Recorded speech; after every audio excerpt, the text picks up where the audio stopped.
Olá, sejam todos bem-vindos a mais um SPN TV News aqui pela RPTV, aqui de Americana, para uma das regiões mais desenvolvidas do estado de São Paulo, sempre canal 8, somente a cidade de Piracicaba, canal 5, Piracicaba, que eu adoro tanto, aliás, tive uma imagem muito triste da cidade de Piracicaba a semana passada, o rio Piracicaba praticamente seco. Lógico, choveu durante esses dias agora, né? Mas na outra semana, que estávamos com temperatura acima dos 36, 37 graus, deu pena de ver o rio Piracicaba. Meus pêsames aí ao pessoal de Piracicaba. Aliás, vocês têm que bater o pé para que esse sistema Cantareira comece a liberar muito mais água aqui para o interior do estado de São Paulo, chegando até a cidade de Piracicaba. A grande maioria, você sabe, fica lá para a Grande São Paulo, né?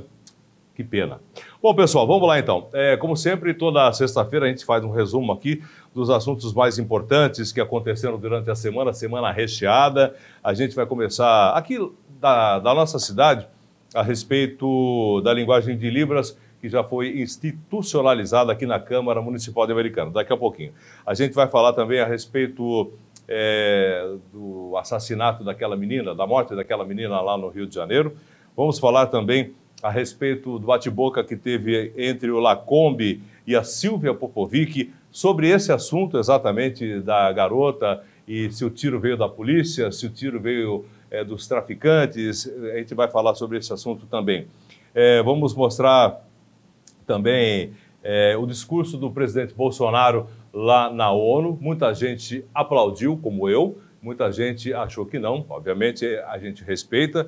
Vamos falar também a respeito da alarmista, a Mirim Greta Thunberg, né, que veio criar polêmica também na ONU, e a gente vai falar a respeito também das suas origens e o que ela veio fazer aqui não, veio fazer lá na ONU. Enfim, muita gente caiu de pau, criticou essa garota, que muitos dizem ser manipulada, e eu acredito que sim também. Ela que é uma garota de 16 anos, lá da Suécia, dizer que nós tiramos os sonhos dela e tudo mais. E aí a gente vai colocar algumas imagens, por exemplo, das crianças lá da África, que nem sonhos têm, né? As crianças e garotos aqui da América do Sul, que estão tentando entrar nos Estados Unidos para ver se tem uma vida melhor, as venezuelanas, as cubanas, salvadorenhas, entre outras, brasileiras, por que não dizer do Nordeste do Brasil, das grandes metrópoles, né?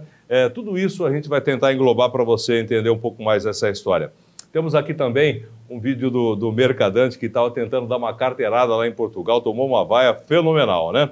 A gente vai falar também a respeito aí da derrubada dos vetos do Supremo Tribunal Federal. Quer dizer, essa não foi do Supremo, essa foi do Senado, do Congresso Nacional, senadores e deputados, e também do ataque à Lava Jato. A Lava Jato que vem sofrendo ataques aí do Judiciário, do Legislativo e parte também do Executivo. Tudo isso para você. Aí tem uma brava aqui, olha só, Rodrigo Janot, que já foi aí Procurador-Geral da República, disse ontem que foi armado quando era Procurador-Geral da República para matar Gilmar Mendes. Essa foi a expressão que ele disse. Eu fui para matar, não para ameaçar Gilmar Mendes. O Gilmar, que envolveu o nome da filha do Janot em algumas coisas, e parece que o Rodrigo Janot realmente saiu do sério.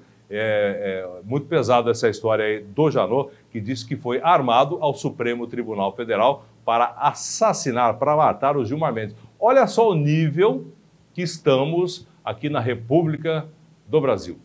República, democracia, a gente vai saber daqui a pouquinho. Bom, beleza, você pode participar com a gente, se você quiser, temos aí o nosso site que você entra, www.rptv.com.br, você faz os seus comentários e pode mandar aí seu vídeo, enfim, a sua sugestão de pauta, e a gente conversa sempre aqui na RPTV. Bom, começando aqui pela cidade americana, o presidente da Câmara dos Vereadores, o Luiz Cesareto, Luiz da Roda Bem, o presidente da Câmara dos Vereadores aqui da cidade americana, institucionalizou a linguagem de Libras. Afinal de contas, no dia que foi comemorado aí os surdos, né, que são deficientes auditivos, que tem problema, obviamente, para entender tudo que vem acontecendo. Se não for pela linguagem de Libras, o pessoal fica isolado aí da realidade do dia a dia. E aqui na cidade americana, a gente já tem a participação aí da linguagem de Libras, traduzindo, levando a informação para todas essas pessoas durante toda a sessão. O nosso companheiro Jonas Aguiar, repórter aqui da RPTV, esteve conversando com o Luiz Cesareto a respeito dessa linguagem de Libras, agora frequente, diária, em todas as sessões camarárias aqui na cidade de Americana. Vamos lá, Jonas.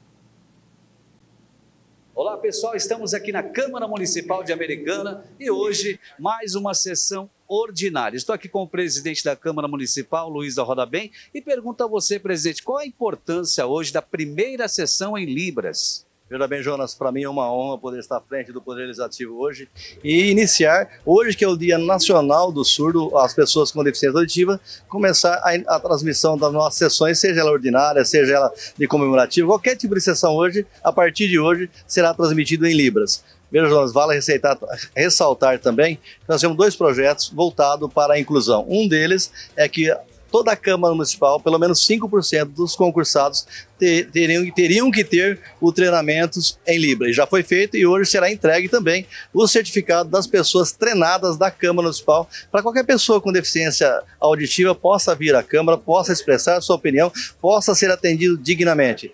O outro projeto foi voltado também para o Executivo.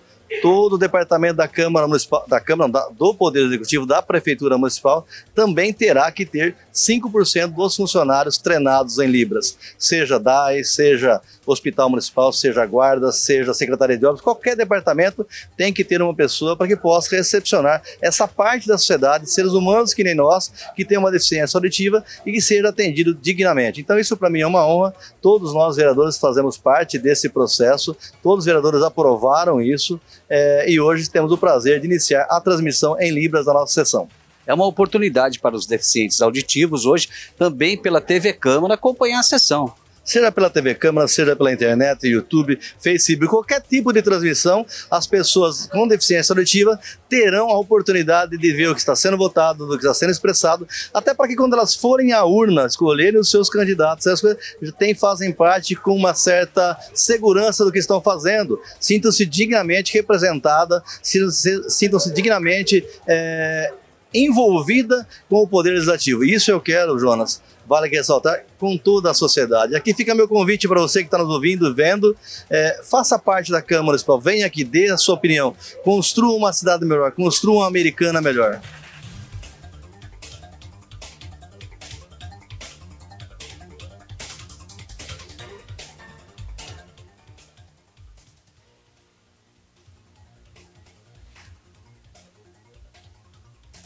Tá, então agora a linguagem de Libras se faz presente aqui durante as sessões camarárias da cidade de Americana, o que é muito legal e muito importante, iniciativa e execução aí do presidente Luiz da Roda Bem, o Luiz Cesareto. Valeu, Luizão, um abraço para você, para todo mundo aqui da Câmara Municipal de Americana.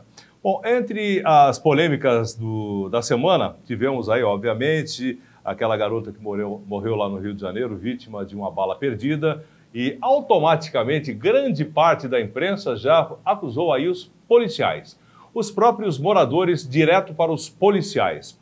A pergunta que a gente sempre faz e fizemos aqui semana passada, por que que o pessoal que mora nas favelas automaticamente culpam os policiais e não os traficantes? A resposta a gente sabe, porque eles moram lá e os traficantes também. Então, obviamente, a pessoa que se atreve a identificar o traficante, a acusar um traficante por morte de qualquer pessoa que seja, será a próxima vítima, com certeza, né? A gente tem aqui a participação do vice-presidente Mourão, ele que é general do Exército, já esteve, inclusive, naquela operação, lembra? Quando saiu aquele monte de bandido correndo na tomada do Alemão pelo Exército, tempos atrás, é ele que estava comandando. Ele tem a sua versão. Depois eu tenho também, na sequência aqui, o jornalista Lacombe, ex-Globo, que está agora na Rede Bandeirantes, com o programa junto com a Silvia Popovic, que vai ser legal esse embate entre os dois, e também falando a respeito da garota Greta Thunberg. Ele diz que ela é uma garota alarmista, tem aqui um texto, inclusive, que eu vou transmitir para você a respeito dessa garota, que emocionou alguns, outros compraram o discurso, outros não. Eu também não comprei o discurso dessa garota sueca, né?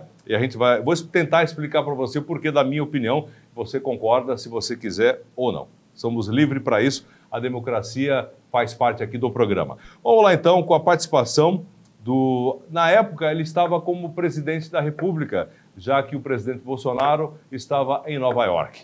Presidente Mourão. Mas o caso da Ágata, cara, vamos olhar o seguinte, né? Infelizmente, as narcoquadrilhas que operam no Brasil, elas viraram uma guerrilha. Se você comparar com a Colômbia, é a mesma coisa que Farc, a LN, eu não vou citar o nome das nossas narcoquadrilhas para não dar cartaz para esse povo, mas vocês sabem quem são. Elas estão estruturadas igual a guerrilha, ela tem a força de guerrilha, que é aquela bandidagem que anda de fuzil e pistola, que as grandes redes de televisão aí filmam quase diariamente andando no Rio de Janeiro, não é? Tem força de apoio. O que é a força de apoio? É aquela que varre a rua depois do confronto, é aquela que diz que quem atirou foi a polícia, não é? Independente da investigação que tenha sido feita, é aquela que dá a sustentação logística, é o fogueteiro que avisa que a polícia chegou. E tem a força de sustentação, são médicos, advogados, os caras que lavam dinheiro, então estão estruturados dessa forma. Então, infelizmente, a gente tem que reconhecer que em determinados lugares do Brasil se vive uma guerra. E aí acontecem tragédias dessa natureza. Tem algum reparo à atuação da polícia? Porque os familiares estão dizendo que não houve confronto e a polícia militar disse que é aquela história, é a palavra de um contra o outro. E você sabe muito bem que nessas regiões aí de favela, se o cara disser que foi o traficante que atirou, no dia seguinte ele está morto. Vamos lembrar de um colega de vocês, Tim Lopes, que morreu fazendo uma investigação. Né? Então é difícil isso aí. Então, o Estado é que tem que ter o monopólio da violência, o Estado tem que fazer as suas operações e procurar de todas as formas possíveis a segurança da população. Agora, nós operamos, exatamente sob meu comando, eu tive a oportunidade de comandar a tropa que operou no Alemão e operou na Maré. Né? E o narcotráfico, ele coloca a população na rua e atira contra a tropa. Né? Então ele coloca em risco a sua própria, vamos dizer, a própria gente que habita aquela região. Então é uma tragédia isso, não é? E nós temos que fazer o possível e o impossível, né, para evitar que isso aconteça. General, foi difícil a discussão do estudante no Instituto no Congresso? Isso aí é outra, isso aí é uma coisa, outra coisa, outra coisa.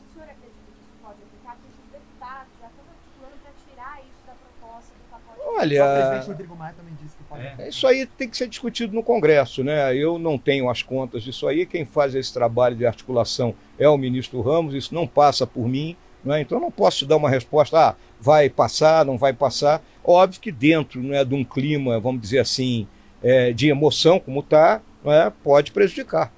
Tá bem? E a opinião do senhor sobre o estudante? Eu acho que 2 policiais morreram, tá? Ninguém comenta isso aí, parece que 2 cachorros morreram. Né? Nós, força do Estado brasileiro, durante a Operação da Maré, tivemos 1 morto e 27 feridos. Ano passado, durante a intervenção no Rio de Janeiro, tivemos 3 mortos. Né? E ninguém toca nisso aí. Então tem que haver algum tipo de proteção. É óbvio que, uma coisa que eu falo sempre, se nós vivemos dentro do Estado de Direito, a lei tem que valer para todos. Então quem infringiu a lei tem que ser punido. Aquele projeto que o presidente Bolsonaro falou que ia mandar um indulto para policiais, o senhor tem informação se isso avançou? Também não tem. Está na mão do presidente, tá bom? Um abração. Obrigado, aí, gente. Aí, sempre correto, sempre bem lúcido, o vice-presidente Mourão aí estava como presidente da República quando deu essa declaração. Bom, a gente tem que lembrar que a garota Ágata Félix, de 8 anos, não foi alvo de um tiro de fuzil. Ela foi vítima de uma bala perdida. Até agora não se sabe se da polícia e se dos traficantes. Como disse aí o atual presidente, que já voltou a ser ex-presidente, o Mourão, automaticamente a própria população e os grandes órgãos de imprensa já culpam a polícia de primeira mão. Só lembrando, enquanto tem algumas fotos para você passar para mim, Arthur, enquanto eu vou pegar esse texto aqui a respeito dos policiais que morreram também. Olha só, a situação do Rio de Janeiro é triste tanto quanto para a população civil, tanto quanto para os agentes de segurança. Nesse final de semana, morte passada, né? Final de semana próximo passado, a morte trágica da menina Ágata chocou o Brasil e voltou a colocar o Rio de Janeiro no centro das discussões acerca da violência ocasional. Além da criança atingida acidentalmente, com uma bala perdida, como tudo indica, por um policial ou por traficantes, a gente não sabe, Segura um pouquinho aí o Lacombe, tá? Trata-se de outras pessoas que morreram. Olha, no total foram 45 policiais militares mortos no estado este ano. Ninguém levanta muito a bola para isso, né? Segundo informações da corporação, a situação da cidade maravilhosa. É triste, tanto para os policiais quanto para a população. Para você ter uma ideia, são 45 famílias, são 45 pais de família. A gente pode dizer que esse pessoal é casado, que tem filhos que estão em casa esperando. Muitos não voltaram, são os 45 que não voltaram.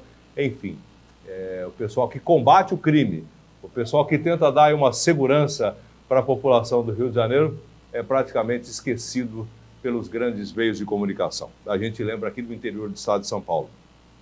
Você está vendo aí o Lacombe, que já fez esporte na Globo durante muito tempo, e a Silvia Popovic, que está de visual novo, né? Ela fez uma cirurgia, ficou magrinha, tal, do jeito que você está vendo. Não era o perfil dela antigamente, você se lembra também. Vamos ouvir aí o que aconteceu entre os dois. O Lacombe de um lado e a Popovic já acusando a polícia por esse assassinato da garota Ágata. Terrível isso, terrível essa história, terrível esse tipo de política de segurança pública que não pensa em primeiro salvaguardar a vida da população, mas pensa em sair atirando assim. Olha o que está acontecendo.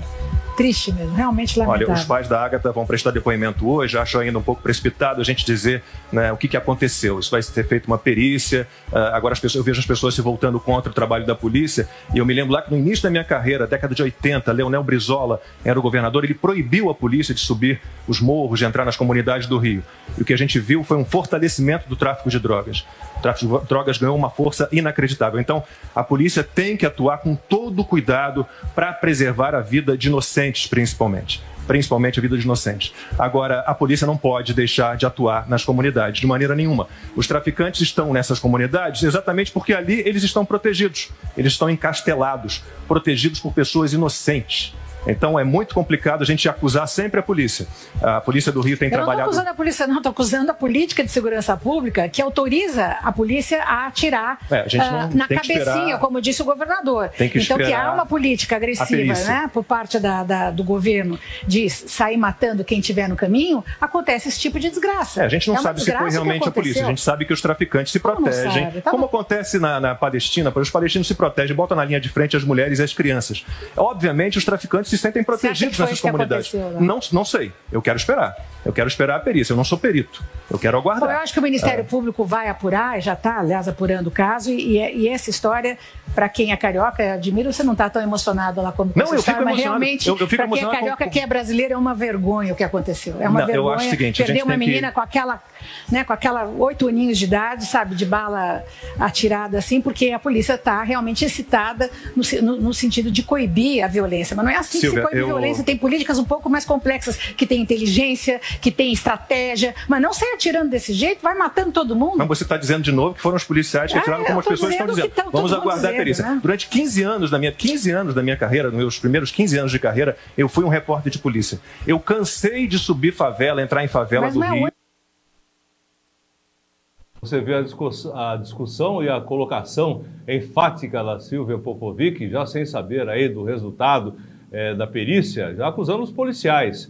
E o Lacombe colocando aí como seus primeiros 15 anos de carreira, subindo e descendo o morro lá no Rio de Janeiro, sabendo de tudo que acontece. E a gente sabe que a população sempre fica na linha de frente, os bandidos atrás e a polícia do outro lado, né? Só que os bandidos mandam bala contra a polícia e a polícia não poderia e não pode, obviamente, atirar na população. Mas tem mais, que dá um jeito aí nos bandidos lá do Rio de Janeiro, não só do Rio de Janeiro, a gente vê o que está acontecendo agora no Nordeste do país, de novo, lá no Ceará, enfim, o pessoal toma alguma medida e os bandidos de dentro da cadeia mandam incendiar torres de alta tensão, hospitais, postos de saúde, ônibus, carros particulares. Quer dizer, a polícia não vai ficar olhando, não pode ficar olhando dessa maneira, tá certo? Parabéns a El Lacombe e ao pessoal que pensa dessa maneira, que é a minha maneira de pensar também. A polícia tem que ser incisiva, né?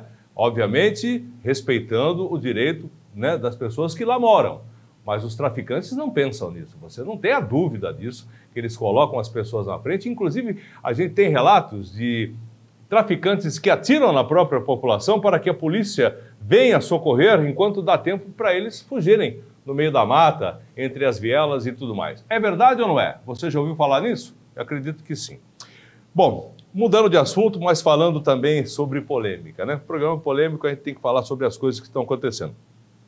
Essa semana o presidente Bolsonaro, como sempre, tradicionalmente, o presidente brasileiro, qualquer ele que seja, abre a sessão lá da ONU e foi o discurso mais esperado, porque, afinal de contas, o presidente Bolsonaro é um presidente diferente dos presidentes anteriores, gostando você ou não do presidente, né? Mas ele esteve lá realmente para falar das coisas que por aqui aconteceram e ainda continuam acontecendo, né? Com respeito às instituições, obviamente, mas a gente sabe o que o Supremo Tribunal vem fazendo, o que o Legislativo vem fazendo, o que o governo está tentando fazer e não consegue fazer, porque tem as mãos amarradas pelos deputados e senadores, você sabe disso, acredito que sim. Se você não concorda com isso, você tem que se informar para saber o que está acontecendo no Senado e na Câmara dos Deputados. Mas a gente vai chegar no discurso daqui a pouquinho. Por quê? Antes do presidente Bolsonaro, apareceu a garota Greta Thunberg. A garota Greta Thunberg, ela tem uma história que já vem de algum tempo, né? Eu vou tentar contar para você rapidinho. Coloca a foto dela, por favor, aí, Arthur. As suspeitas começaram... Olha só a cara de ódio dessa menina. Começa por aí, né? As suspeitas começaram a cercar Greta Thunberg, que comoveu o mundo depois de se manifestar diante da Câmara Municipal de Estocolmo em protesto contra as alterações climáticas.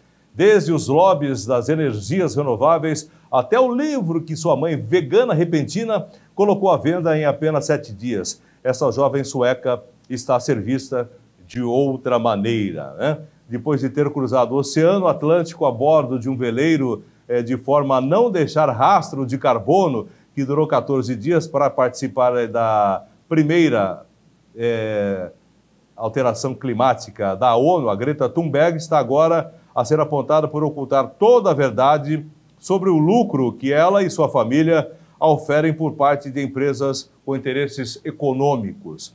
De acordo com a imprensa internacional, estão a ser reveladas ligações entre a campanha ambiental de Greta com o complexo sistema de multinacionais ecológicas liderado pelo magnata sueco Ingmar Hernhog. Deve ser mais ou menos isso aqui, não? E por aí vai, né?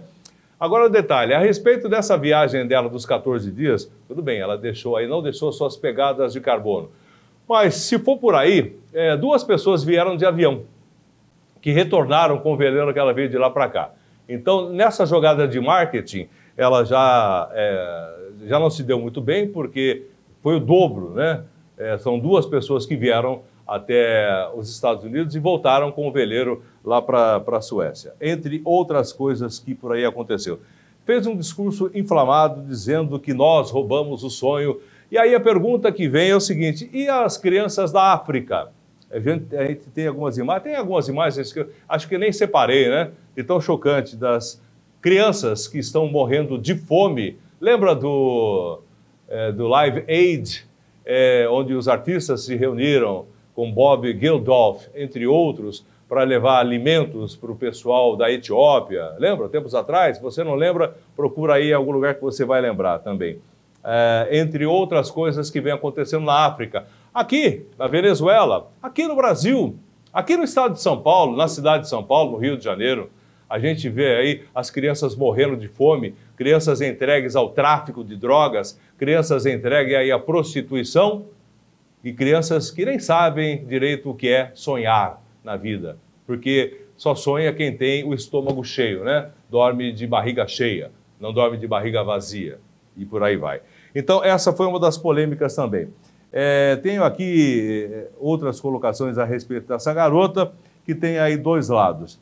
A audácia encheu as manchetes, jornais e muitos apontaram-na como a candidata ao Prêmio Nobel da Paz.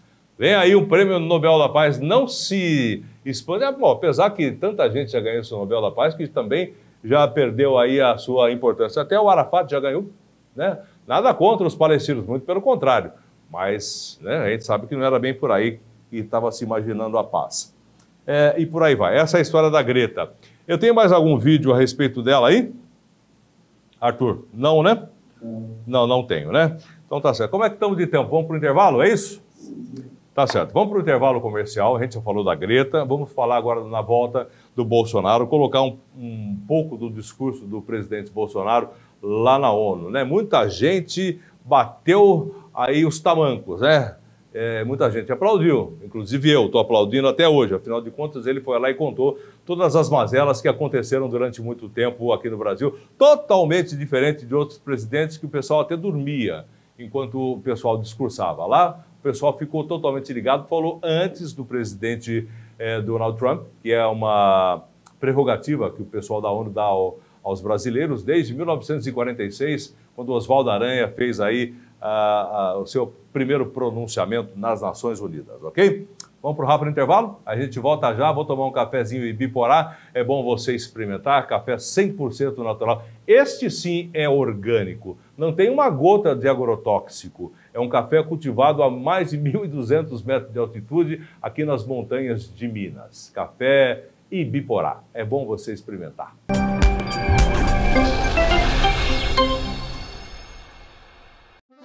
Você gosta de café? Que bom! Agora imagine um café cultivado a mais de 1.200 metros de altitude, no coração das montanhas de Minas. Um café especial, colhido na hora certa, torrado no ponto certo, mantendo todo o aroma e paladar de um verdadeiro café arábica. E o melhor, orgânico, sem nenhuma gota de agrotóxico, 100% natural e que você não encontra em qualquer lugar. Esse é o café Ibiporá. Vale a pena experimentar.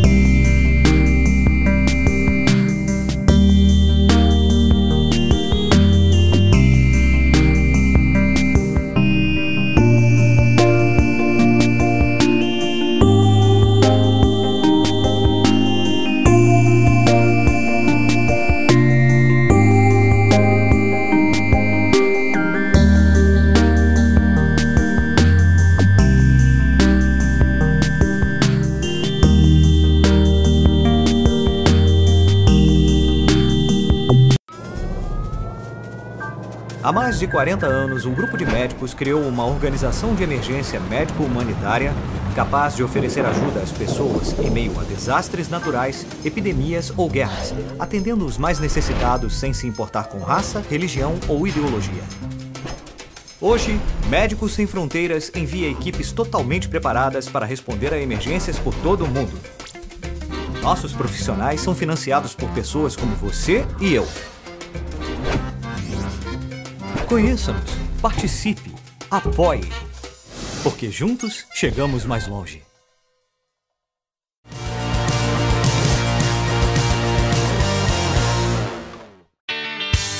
Excelente oportunidade de negócio. Sítio à venda em Monte Castelo, cidade do interior de São Paulo, com 48.000 metros quadrados ao lado da cidade. Ideal para loteamento ou grande oportunidade de investimento. Cidade em expansão. Se você se interessou, ligue agora mesmo para o 19 3408 6464 ou 98317 6642. Não perca esta oportunidade.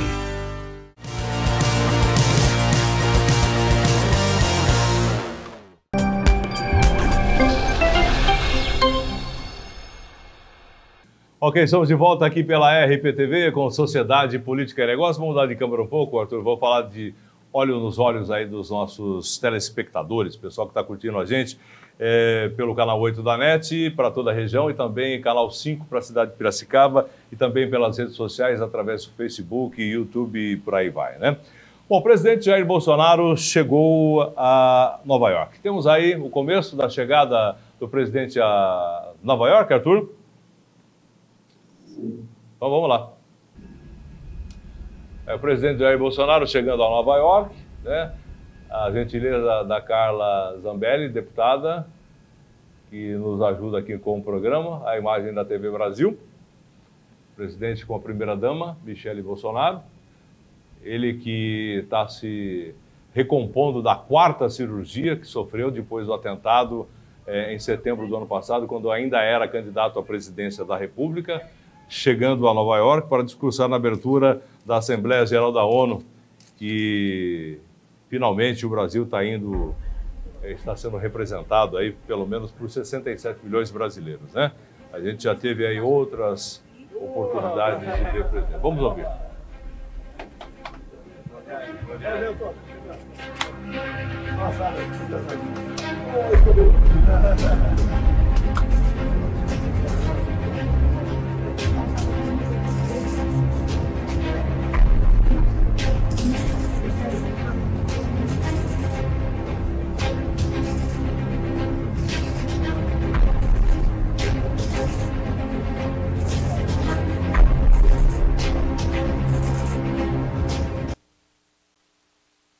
Daí para ver o que acontece. Isso aí, para você que não viu a chegada do presidente lá nos Estados Unidos, onde ele discursou na abertura da Assembleia Geral da ONU. Vamos agora, então, ao discurso do presidente Bolsonaro. Não vamos colocar inteiro, não, mas vamos colocar grande parte para você que não teve a oportunidade de ver aí em algumas emissoras de televisão, porque em grande parte o pessoal coloca uma parte aqui, coloca uma parte de lá, tira uma parte do fundo, coloca na frente. Vamos tentar colocar na íntegra. É muito longo, são mais de 30 minutos, mas pelo menos as principais partes. Vamos lá então, Arthur, coloca para a gente aí o presidente Bolsonaro discursando na abertura da Assembleia Geral da ONU em Nova York.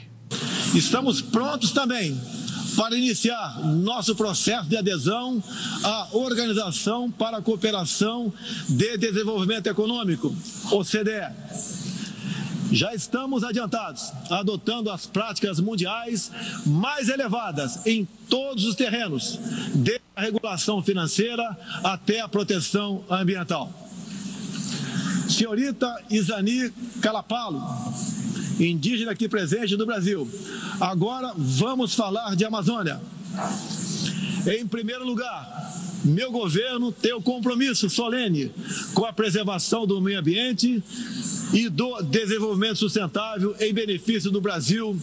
O Brasil é um dos países mais ricos em biodiversidade e riquezas minerais. Nossa Amazônia é maior que toda a Europa Ocidental e permanece praticamente intocada. Prova de que somos um dos países que mais protege o meio ambiente.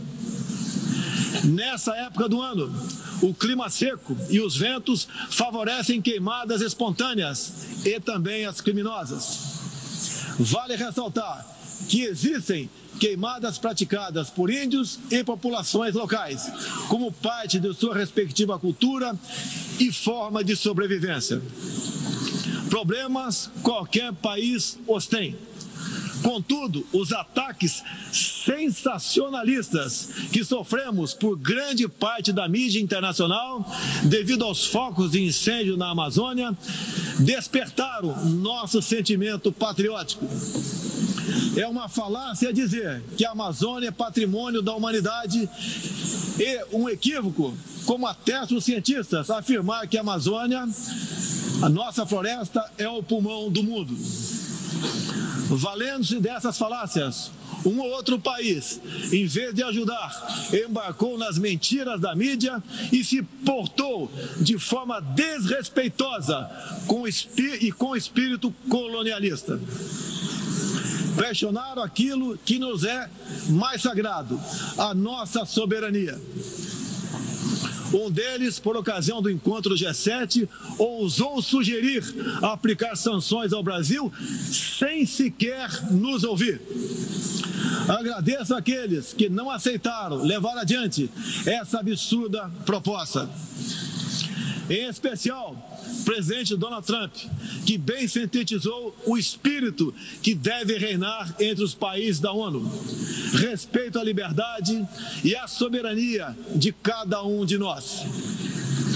Hoje, 14% do território brasileiro está demarcado como terra indígena, mas é preciso entender que nossos nativos são seres humanos, exatamente como qualquer um de nós. Eles querem e merecem usufruir dos mesmos direitos de que todos nós. Quero deixar claro, o Brasil não vai aumentar para 20% sua área já demarcada como terra indígena, como alguns chefes de Estado gostariam que acontecesse. Existe no Brasil 225 povos indígenas, além de referências de 70 tribos vivendo em locais isolados. Cada povo ou tribo, com seu cacique, sua cultura, suas tradições, seus costumes e, principalmente, sua forma de ver o mundo. A visão de um líder indígena não representa a de todos os índios brasileiros. Muitas vezes, alguns desses líderes, como o cacique Raoni, são usados como peça de manobra por governos estrangeiros na sua guerra informacional para avançar seus interesses na Amazônia. Infelizmente, algumas pessoas de dentro e de fora do Brasil, apoiadas por ONGs, teimam em tratar e manter nossos índios como verdadeiros homens das cavernas. O Brasil agora tem um presidente que se preocupa com aqueles que lá estavam antes da chegada dos portugueses em Minas. O índio não quer ser latifundiário, pobre em cima de terra rica, especialmente das terras mais ricas do mundo. É o caso das reservas Yanomami e Raposa Serra do Sol. Nessas reservas existe grande abundância de ouro, diamante, urânio, nióbio e terras raras, entre outros. E esses territórios são enormes. A reserva Yanomami sozinha conta com aproximadamente 95 mil quilômetros quadrados, o equivalente ao tamanho de Portugal ou da Hungria, embora apenas 15 mil índios vivam nessa área. Isso demonstra que os que nos atacam não estão preocupados com o ser humano índio, mas sim com as riquezas minerais e a biodiversidade existentes nessas áreas. E para mostrar aos senhores que não existe uma autoridade única entre os índios, eu quero ler uma carta aqui de grande parte das comunidades indígenas endereçadas para os senhores. O grupo de agricultores indígenas do Brasil, formado por diversas etnias e com representantes... Bom, passa um pouco para cá, Arthur, passa um pouco para frente o discurso aí do presidente Bolsonaro, que ele deu ênfase aí à Amazônia, a toda a celema que aconteceu com a interferência direta, ingerência direta do primeiro-ministro francês Emmanuel Macron e também da Angela Merkel na época, entre outras coisas, né? Tudo isso foi falado lá na Assembleia Geral da ONU e falou sobre outras coisas também, sobre um novo Brasil, sobre a saída do socialismo, que quase o Brasil entrou no socialismo, onde a corrupção se instalou em todos os cantos, em todos os campos da economia, da educação, enfim, em todos os pontos que a gente vai, você sabe disso, eu também sei, a corrupção existe aqui no Brasil. Isso não é mérito só do Partido dos Trabalhadores, isso já começou bem antes, né? A gente sabe que isso vem de muito tempo, mas que foi institucionalizado pelos últimos governos, você sabe disso, está aí nas principais manchetes. A gente começou a saber mais ou menos como a coisa andava lá no Mensalão, né? Onde somente o Marcos Valério pagou, mas já está libertado também, já está em casa com a tornozeleira eletrônica e corre risco de morte, diga-se de passagem. A gente lembra também do Celso Daniel, a gente lembra também do Toninho do PT aqui de Campinas, a gente lembra de um monte de coisa, né? E vamos passando por aí. E tem muita gente que briga com a gente a respeito disso. Enquanto estiver aqui, estarei falando a respeito dessas coisas, né? Sem deixar passar também que isso não é mérito apenas do PT, não.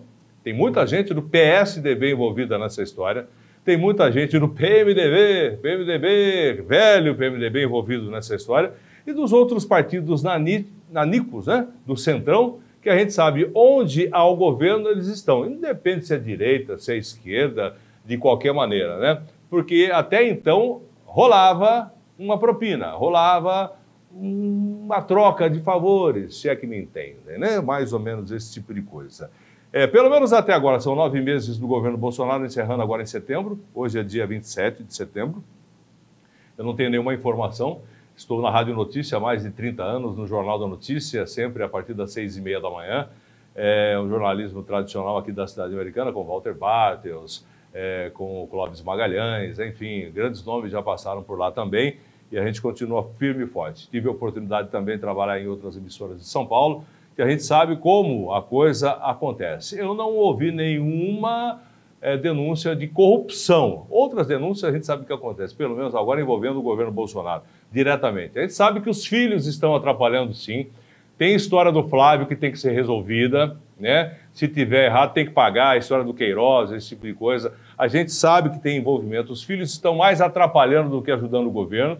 A gente sabe que pai é pai, filho é filho, mas governo é governo e Brasil é Brasil, né? A gente viu também muita coisa acontecendo, que a gente vai falar daqui a pouquinho, se der tempo, a respeito da derrubada dos vetos do ataque à Lava Jato pelo STF, troca de favores acontecendo entre Executivo e Judiciário. A gente sabe também que o Supremo Tribunal Federal, aliás, o Congresso derrubou aí 18 vetos do abuso de autoridade. O que chama atenção nessa história do abuso de autoridade é que a redação é de Renan Calheiros. Roberto Requião, se você conhece, sabe que boa coisa não pode ser, né?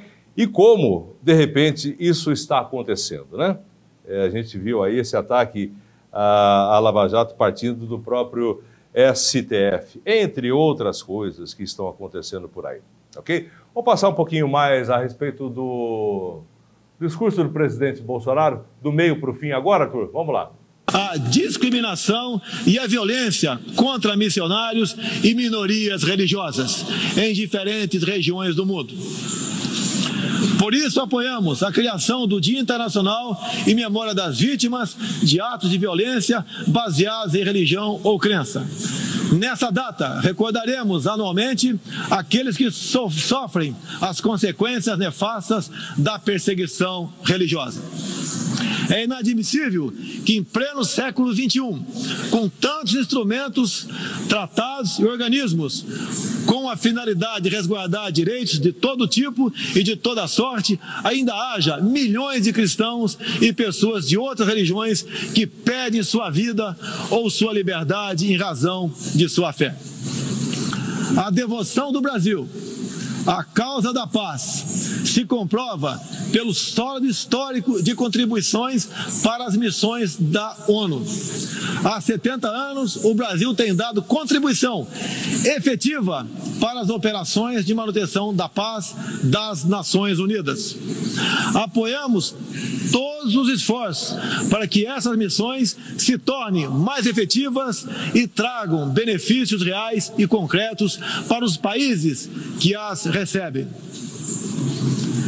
Nas circunstâncias mais variadas, no Haiti, no Líbano, na República Democrática do Congo, os contingentes brasileiros são reconhecidos pela qualidade de seu trabalho e pelo respeito à população, aos direitos humanos e aos princípios que norteiam as operações de manutenção de paz. Reafirmo nossa disposição de manter contribuição concreta às missões da ONU, inclusive no que diz respeito ao treinamento e à capacitação de tropas, área em que temos reconhecida experiência.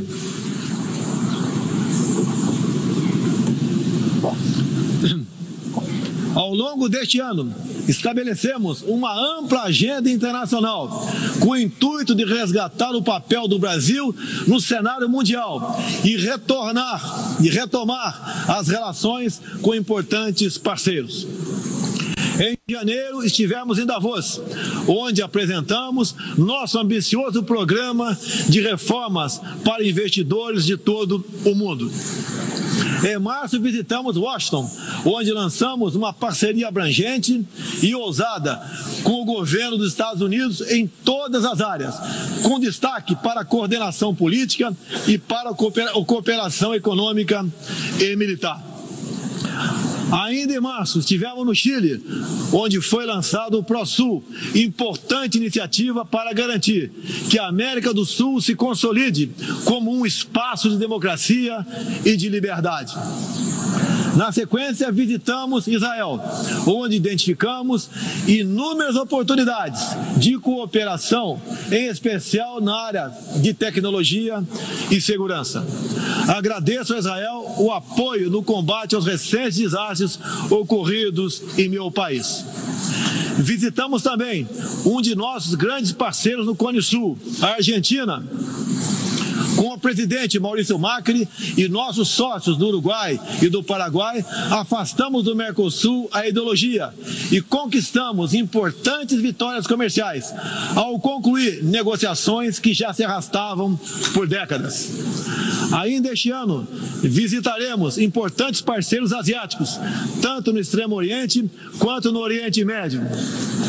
Essas visitas reforçarão a amizade e o aprofundamento das relações com Japão, China, Arábia Saudita, Emirados Árabes e Catar. Pretendemos seguir o mesmo caminho com todo o mundo árabe e a Ásia. Tá certo, então vimos aí grande parte do discurso do presidente Bolsonaro na abertura da Assembleia Geral das Nações Unidas, que aconteceu durante essa semana. Bom, encerrando esse assunto aqui, eu andei falando bastante a respeito do STF, mudando de assunto, mas falando a respeito do que aconteceu nessa quinta-feira, né? A respeito da votação. A votação é a seguinte, eu vou tentar explicar aqui para você que não sabe. Pelo Código de Processo Penal, todos os réus fazem suas alegações finais ao mesmo tempo, independentemente de colaborarem ou não com a justiça. Agora tem uma mudança, porque agora tem aí a delação premiada, a colaboração premiada e tudo mais. Em 27 de agosto, a segunda turma do STF interveio e inventou que deve haver dois momentos, né? Um para que os réus colaborem e outro para os que não, né? Os que não colaborem. Então, aí colocou essa novidade que não existe no Código Penal. Caso o STF siga o entendimento da segunda turma, o que acabou acontecendo, que já está praticamente 6-3, já está ratificado, né? Ao menos 32 sentenças da Lava Jato serão anuladas, como fizeram com Ademir Vendini, ex-presidente do Banco do Brasil e também da Petrobras, que já foi condenado, mais de 2 milhões de reais no bolso, entre outras coisas. Mas o ministro, presidente Dias Toffoli, pediu vistas, disse que vai trazer algumas orientações na próxima sessão que acontece na próxima quarta-feira, e a gente vai aqui estar ansioso, porque a gente sabe que tudo isso está sendo feito exatamente para liberar uma pessoa, que é o ex-presidente Luiz Inácio, criminoso da Silva. E a gente sabe também que isso vai interferir diretamente no processo penal de outras ações. Crimes comuns, crimes hediondos, crimes de colarinho branco. Lembra do Cunha? O Cunha está preso, poderá ser solto. A gente tem a história do Gedel. Aliás, tem a história do Gedel. Dá tempo? Quanto tempo nós temos ainda, Arthur? Acabou? Tá certo. Para a gente falar, entre outras coisas. Então, a gente está aqui lembrando, vamos estar sempre lembrando, alertando, e o pessoal que sabe e acompanha aqui o programa, a gente deixa escapar algumas coisas, porque o tempo é insuficiente, mas a gente está batendo nas teclas mais importantes da parte política, que se mistura com a parte policial nessa história onde o Brasil está tentando entrar nos eixos e tem aí uma pedra de 50 quilos amarrada numa das pernas, né? Então fica difícil de caminhar. O que a gente pode colocar para encerrar, Arthur? Do Lacombe. Tem a história do Lacombe também. É o último vídeo ou temos também aí a respeito do bunker? Do bunker, não tem do bunker? Bom, coloca aí o vídeo e a gente comenta para a gente falar aqui para encerrar o programa, Arthur. Com a Silvia Popovic e Luiz Ernesto Lacombe, eu estou arrepiadíssima com o que a Greta Thunberg falou. É um negócio que realmente essas frases não saem de mim. Marina, eu não compro essa menina, você me desculpa. Eu não compro essa menina. Acho que essa menina tem um discurso alarmista, com frases de efeito.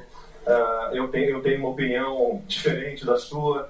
Eu acho que a gente tem que ter um debate pesado sobre clima e de quanto o homem influencia na mudança climática. Mas, rapaz, aí nós vamos levar 8 horas de discussão e não vai dar certo aqui, então. Essa é uma menina bancada por uma fundação do George Soros, né? A One Foundation. Eu realmente, por enquanto, não compro. Marina, eu não compro essa menina, você me desculpa. Eu não compro. Até essa participação aí do Lacombe, como eu, muita gente que faz parte da imprensa não compra essa garota, a Greta Thunberg. Não compramos outras coisas também, que vem apresentada aí pela grande mídia. Se você tiver oportunidade, você pode ouvir outras grandes emissoras da capital, a gente pode ouvir aí a Rádio Jovem Pan, a gente pode ouvir a Rádio CBN também, que mudou bastante a sua linha editorial, a gente pode ver aí o SBT, a gente pode ver aí a TV Cultura, que mudou também muito a sua linha editorial, para o lado que a gente já sabe qual é. Enfim, para você tirar as suas próprias conclusões, a gente faz aqui um jornalismo opinativo, falamos a notícia, mostramos a notícia e damos, obviamente, a nossa opinião. Afinal de contas, já estamos aí no meio há tanto tempo, não digo para você concordar com a gente, mas a gente apresenta a notícia e damos a nossa versão da notícia, que pode, às vezes, ser colocada de uma maneira para que, de repente, os mais desavisados, os incautos, comprem uma ideia realmente que não está acontecendo, né? Então, é mais ou menos por aí a intenção aqui do SPN TV News, aqui pela RPTV.